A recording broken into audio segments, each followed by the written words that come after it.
Tandi TV Podcast, powered by India's #1 gold buying company, Attica Gold Company. என் கணவர் விடுற குரட்டையால் என்னால் நிம்மதியாக தூங்கக்கூட முடியலன்னு சொல்லி விவாகரத்து கேட்டு பெண்கள் நீதிமன்றத்தில் வழக்கு தொடுத்த பல வினோத சம்பவங்கள் நடந்ததை பற்றி கேள்விப்பட்டிருப்போம். இப்படி வெளிச்சத்துக்கு வந்த நிகழ்வுகள் ஒரு பக்கம் இருக்க, தூக்கத்தில் குரட்டை விடும் பழக்கம் உள்ளவர்களோட பக்கத்தில் படுப்பவர்கள் அலறியோடும் அளவுக்கு குரட்டை பிரச்சனை பல பேரின் வீடுகளில் சத்தம் இல்லாமலும் ஒழிஞ்சிட்டு இருக்கு. 2 வருஷத்துக்கு முன்னே குட் நைட்னு ஒரு திரைப்படம் வெளியாச்சு. உங்களில் பல பேர் அதை பார்த்துருக்கலாம். நடுத்தர குடும்பத்தைச் சேர்ந்த குரட்டை விடும் பழக்கம் உள்ள இளைஞன் எந்த அளவுக்கு பிரச்சனைகளை சந்திக்கிறான் அப்படிங்கிறத ரொம்பவே யதார்த்தமாக காட்டியிருந்தது குட் நைட் திரைப்படம். குரட்டை விடும் பழக்கம் ஒருவருக்கு இருந்தால் அதை இந்த சமூகம் எந்த அளவுக்கு கேலியும் கிண்டலும் செஞ்சு அவங்கள மன உளைச்சலுக்கு உள்ளாக்குது, வாழ்க்கையே எப்படி திசை மாறி போகுதுங்கிறத இந்த படம் தத்ரூபமாக சித்தரிச்சிருந்தது.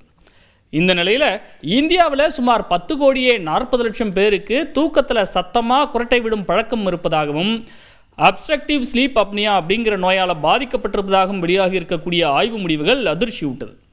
இதனால் இதயம் தொடர்பான தீவிரமான பிரச்சனைகள் ஏற்பட வாய்ப்பு இருப்பதாகவும் இது பற்றின விழிப்புணர்வு மக்கள் மத்தியில் ஏற்படணும்னு வலியுறுத்தப்படுது.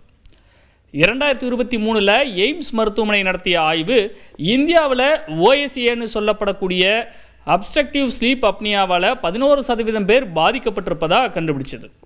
இதில் 13% ஆண்கள், 5% பேர் பெண்கள். கோரோனரி ஆர்டரி டிசீஸ்னு சொல்லப்படுற இதயம் சம்பந்தமான நோய்க்கு மிக முக்கியமான பிரதானமான ஒரு காரணமாக அப்ஸ்ட்ரக்டிவ் ஸ்லீப் அப்னியா இருக்கிறதா சர்மிஷ்தா பந்தோபாத்யாய் அப்படிங்கிற மூத்த ENT சர்ஜன் எச்சரிக்கை விடுத்திருக்கார்.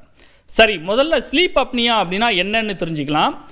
அப்ஸ்ட்ரக்டிவ் ஸ்லீப் அப்னியா OSA அப்படிங்கிறது ஒரு மனிதன் தூங்கிக்கிட்டு இருக்கும்போது சுவாசத்தில் ஏற்படக்கூடிய சிறு இடையூறுன்னு மருத்துவத்துறை இதை வரையறுக்குது.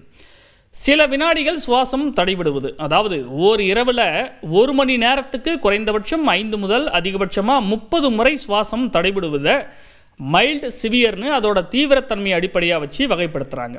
ஒரு 20 அல்லது 30 ஆண்டுகளுக்கு முன்பெல்லாம் வயதில் மூத்தவர்களுக்கு மட்டுமே குரட்டை பிரச்சனை இருந்தது. ஆனால் இப்போ வயது வரம்பு எதுவும் இல்லாமல் எல்லோருக்கும் வரக்கூடிய நோயாக குரட்டை மாறிடுச்சுன்னு மருத்துவத்துறை ஆய்வுகள் சுட்டி காட்டுது. பொதுவாக குரட்டைக்கு பல காரணங்கள் சொல்லப்படுது.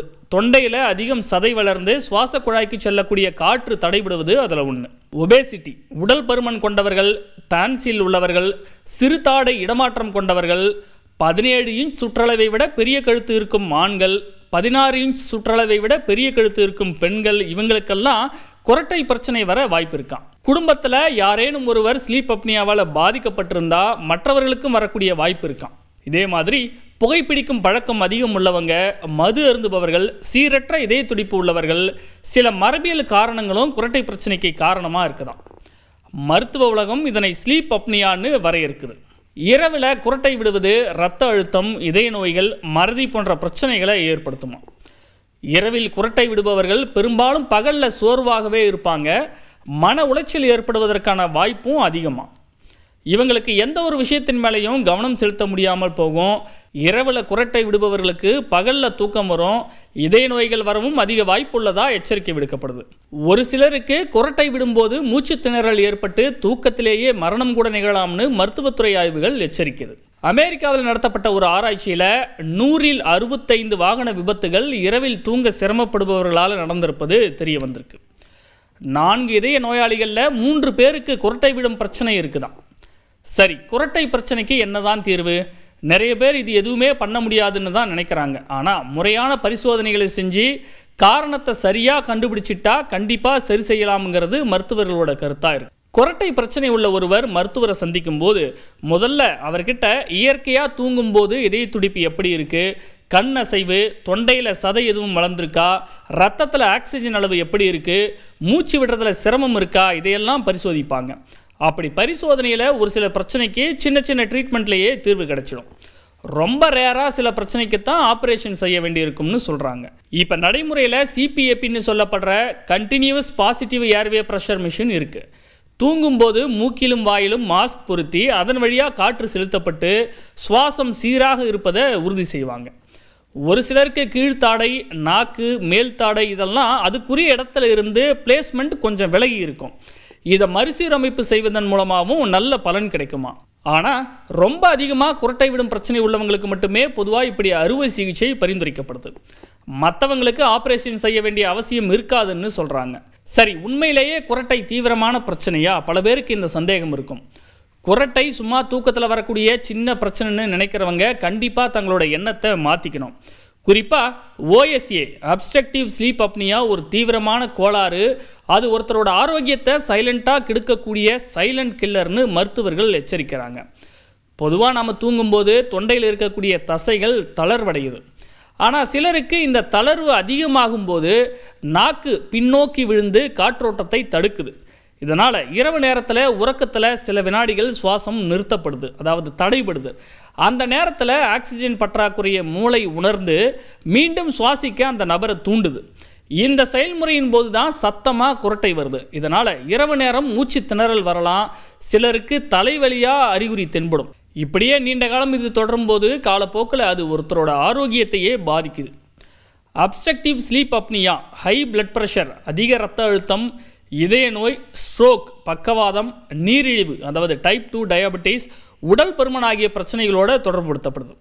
இரவு நேரத்தில் சுவாசம் தடைபடுறதுனால உடம்புக்கு கிடைக்கிற ஆக்சிஜன் அளவும் குறைகிறதுனால இதயத்தையும் பாதிக்குது. எடை குறைப்பு, பக்கவாட்டில் படுத்து தூங்குதல், மது மற்றும் போதைப் பொருட்களை தவிர்த்தல் போன்ற வாழ்க்கை முறை மாற்றங்கள் மூலமாகவும் குரட்டை பிரச்சனையை கட்டுக்குள் கொண்டு வரலாம்னு யோசனைகள் முன்வைக்கப்படுது.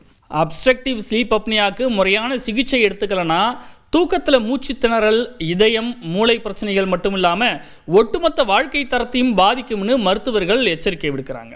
இந்தியாவை பொறுத்த வரைக்கும் அதீத பணிச்சுமை, மன அழுத்தம், வாழ்க்கை முறை மாற்றங்களால் பெரும்பாலானோருக்கு போதுமான தூக்கம் இல்லாத நிலை நீடிக்குது. இதனால் இதய நோய், நீரிழிவு நோய்க்கான அறிகுறிகளில் கவனிக்காமல் விடப்படுற முக்கியமான காரணிகளில் ஒன்றாக ஸ்லீப் அப்னியா இருக்கிறதா ஆய்வுகள் சுட்டி காட்டுது. அதனால் நல்ல தூக்கம் என்பது ஓய்வுக்கானது மட்டுமல்ல, நீண்டகால ஆரோக்கியத்துக்கும் ஆனது அப்படிங்கிறது மருத்துவ வல்லுநர்களோட கருத்தாக இருக்குது. Thanthi TV podcast powered by India's number 1 gold buying company, Attica gold company. தவிர்க்க முடியாத தம்ப்நெயில்ஸ், கலக்கலான கண்டென்ட்ஸ், சினிமாவும் சீரியஸ் பிரச்சனைகளும், பல வருடங்கள் இடைவெளி இந்த படத்துல கலகலப்பும் கைகலப்பும். Me too, love you. Thank you so much. Mass ஏத்துறது தியேட்டர் தெரிக்குதுனாலே டன் தான். பிரேக்கே இல்லாமல் பிரேக்கிங் நியூஸ் சொல்லும் தந்தி டிவி ஆப். இன்ஸ்டா தலைமுறை வரை இறங்கி அடிக்கும் தந்தி டிவியின் டிஜிட்டல் எக்ஸ்க்ளூசிவ். அது தண்ணிக்குள்ள போகும்போது ஹேங் ஆயிடுச்சு. உங்களுக்கு விஜய் சார் எந்த அளவுக்கு ரொம்ப பிடிக்கும்? Of course, Malayalis are huge Vijay sir fans. ரெண்டு பேருமே ரொம்ப பிடிக்கும் எனக்கு. தந்தி டிவி ஆப்பை இலவசமா டவுன்லோட் செய்யுங்க. ஃபாலோ பண்ணுங்க, சப்ஸ்கிரைப் பண்ணுங்க, என்ஜாய் பண்ணுங்க.